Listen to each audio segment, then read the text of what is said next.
Well, we knew it was just a matter of time, didn't we? The second phase is here. It's ramping up as we speak. Over the last couple of days, I've been seeing stories on meat factories. In fact, for the last week and a half, maybe, on meat factories where suddenly the coronavirus was breaking out in meat factories.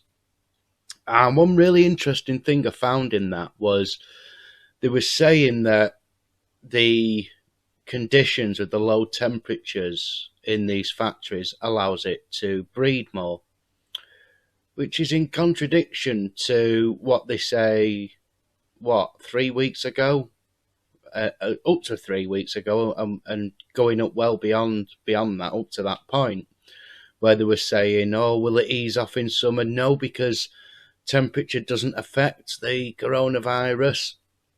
So they can't get their own stories straight, but then that's been prevalent from the start, and let's be honest, none of us are surprised by that. None of us are surprised by any of it, to be honest, are we anymore?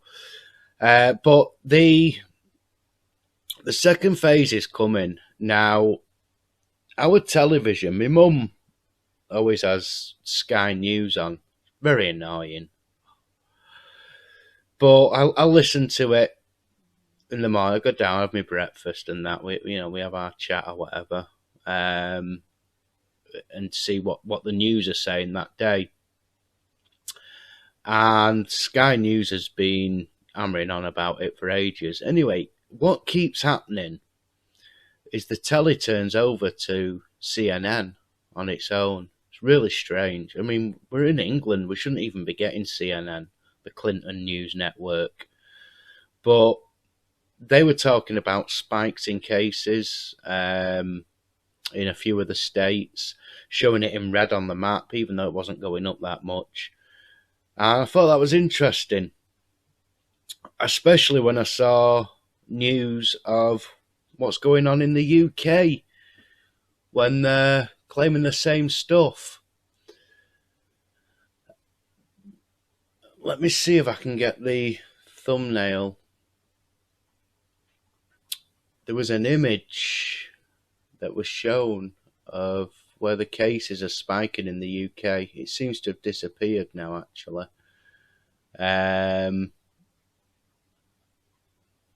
These pages just refresh and update on their own. Well, anyway, it showed a similar map of the UK and where different cases were and weren't spiking.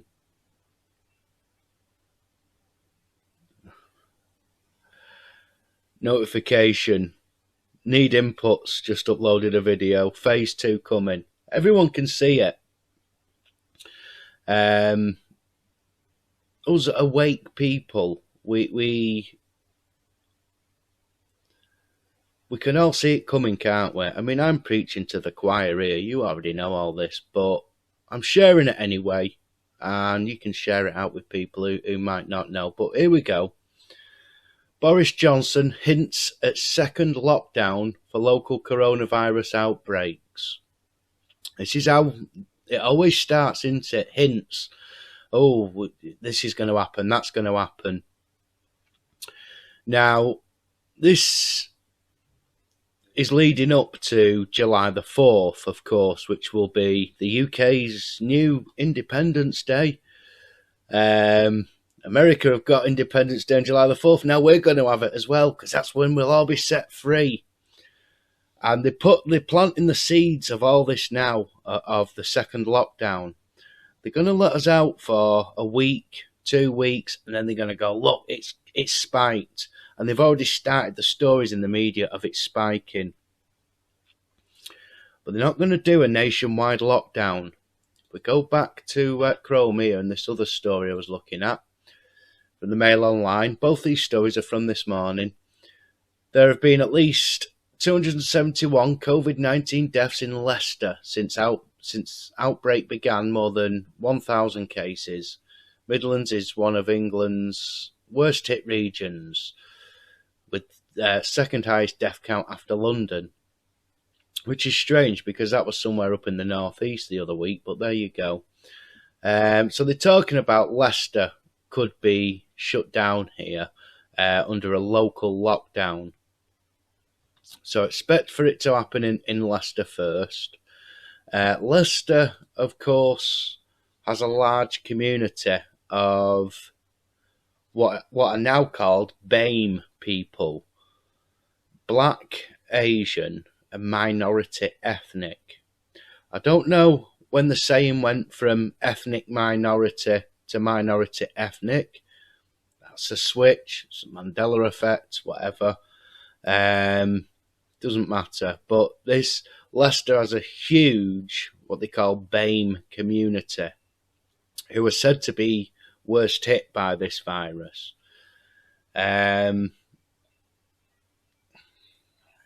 I don't even see how that would be possible, but it's part of the divide and conquer techniques again, isn't it? Pitting races against each other, which they've been doing a hell of a lot.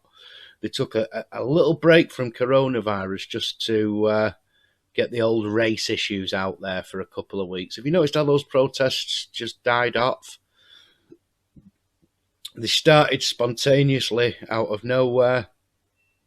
And you can say, oh, no, it was the death of George Floyd that sparked it off. No, it was the media hyping it the way they wanted it to be hyped. The media created that whole movement. And the media also stopped it by just stopping talking about it and going back to coronavirus. This I found interesting as well. The way all the different medias, you can see how in line they all are and everything. If you look at this here, this one here, major incident declared in Bournemouth as beaches packed, UK COVID-19, rah, rah, rah. This is from 2 days ago. Look at the picture. Now look at the picture on here. Why not? Brits in Bournemouth explain why they hit the beaches despite, and it's going to say COVID-19, isn't it? Same image. Look at this one. Same image again. Britons flock to beaches as UK enjoys heat wave. From the BBC, same image again in the thumbnail. Coronavirus warning after major incident declared in Bournemouth. And it depends which breed of paper you read as to which news you get. Oh, Britons flock to enjoy the heat wave in the Telegraph, but all the others are like, oh, bloody hell, look at this. Oh, death, death, death. Everybody's out in the sun. The sun doesn't kill it anymore, remember? It's absolute bollocks. But this, as I was saying, this all started a couple of weeks ago with the meat factories. And I could see it ramping up then. The other problem we get with that, though, is that if this is in food packing places, and this has happened in Germany, in the UK, in a few states in America, and one place in France, that I know of. There's probably more. There's probably Italy have probably got some as well. I don't know. I've not seen the reports on it, but you can bet your ass they have. Rather convenient time for a food shortage, don't you think? I can see, first of all, the meat's going out. That the meat production will be said, we've had to halt a lot of meat production because of this. Then, obviously, the meat will sell out in no time.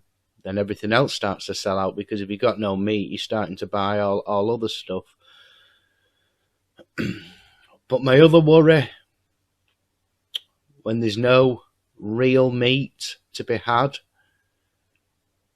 just like they've magically got the vaccine already for coronavirus, even though they've not even fully understood coronavirus yet, but they managed to make a vaccine. Brilliant. It's just in its third stage of testing now. They're going to suddenly have an alternative to the meat. Now, we've already got alternatives to meat. We've got that Quorn stuff. which I don't know in this reality, I don't know if it happened or not, but we had all the stomach cancer cases related to that. I can see sudden alternate lab-grown meats suddenly being available everywhere. And for some strange reason, and they'll say, oh, it's because it's made in a lab, it's sterile conditions, so the workers are safer, so that's why they haven't all got COVID-19. But in the meat packing plants, it's not safe, so that's why they've all got it. It's not good. It's not good. The app will be out just in time for the second lockdown. And if not, it will be out in time for the lifting of the second lockdown, which will be lifted in stages. But we're going to get local lockdowns. I mean, just like it's happened in the States, where different states have implemented these draconian measures sort of differently in different states. Some have been quite free. Jason Maggard's been going around loads of different states and showing the difference in all the different areas. Well, that's going to start happening in the UK as well, and it's going to start happening worldwide. It'll be over in Australia, in Europe, here in the UK. You're going to see them locking down different sections of the country at a time. And Manchester will be in there. The map I saw, which I've lost now, I can't find the map. I had it saved on a page, and it's gone for some reason. I may have accidentally closed the tab. I'm not claiming a conspiracy that's taken it away or anything. I mean, it's probably me. I've closed the bloody tab by mistake. But it was showing the hotspots in the UK. And it showed something like, if I can remember the numbers, this is just off the top of my head, guys, so it's not accurate, but it was something like just over 5,000 cases in Leicester, and they're talking about shutting Leicester down. Well, Manchester had 4,000, and London on that map had over 6,000. So London, Manchester, Leicester, I can see all these being shut down in the next couple of weeks, next couple of days really, but up to a couple of weeks. It might not be straight away. And of course, the face mask thing's going to come in as compulsory everywhere. This is why, check my video from the other day. You can get yourself, this doesn't, you don't have to give any bloody evidence to them to say why you're exempt or anything like that. You just have to declare it. That's all you're doing. You're just declaring that I have a health condition that stops me from wearing a face mask. I am exempt. There it is. I mean, you can just take a screenshot and print it off there. That's all it is. You can see how badly cut out it is. Because it's just, you download it and print it off, or save the image onto your phone and you can show it to people on the phone. And as much as that's for the bus company, look, Stagecoach, as much as it's for the bus company, that you can show that anywhere. And you say, look, no, I'm medically exempt, and show that. People are designed to take a pass, no matter where it's from. You know what I mean? We're dealing with programmed people here. And the people will be taking your temperatures as you go into the shops and all that bullshit. They're all programmed to accept a pass. So download it, cut it neater than I have. This is the one I'm using actually. I've got a proper one there, but this is just I printed off several so that I've got spare in case. And get some of that laminating plastic. Print it onto card. I've put some white gaffer tape on the back of this to make it more sturdy. And I'm going to get some clear laminate to put on the front. And it just gives it a little bit more authenticity. I mean, it is authentic anyway, but it just gives it that bit more authenticity so people are less likely to even ask questions. You just show it, boom, I'm coming in, I've no mask, I can't wear one, I've got health conditions, can't breathe, can't catch my breath. Do it properly. Do it properly, guys. They're going to keep doing this, and they're going to keep lifting and putting it back in and lifting it and putting it back in, and you think, well, why don't they just keep it in? Why do they have to give you that taste of freedom again? Because a lot of people were getting settled into staying at home and doing fuck all. They were enjoying it. And then suddenly they're back at work and they're thinking, oh, yeah, well, I'm getting the money again. Missed this. And then they're going to be locked down again. And then they're going to be let out again. And then they're going to be locked down again. Until you're so tired of it that when they turn round to you and say, well, the only way you can get out of this, there's only one way out. Bill Gates has designed a vaccine. Do you remember that guy who fucked up the Windows operating system for fucking 20 years? Well, he's just come up, he's just sped through a vaccine that you can use. Stick your vaccine up your arse, Bill. I won't be having it. I've got my exemption fucking card, so fuck you.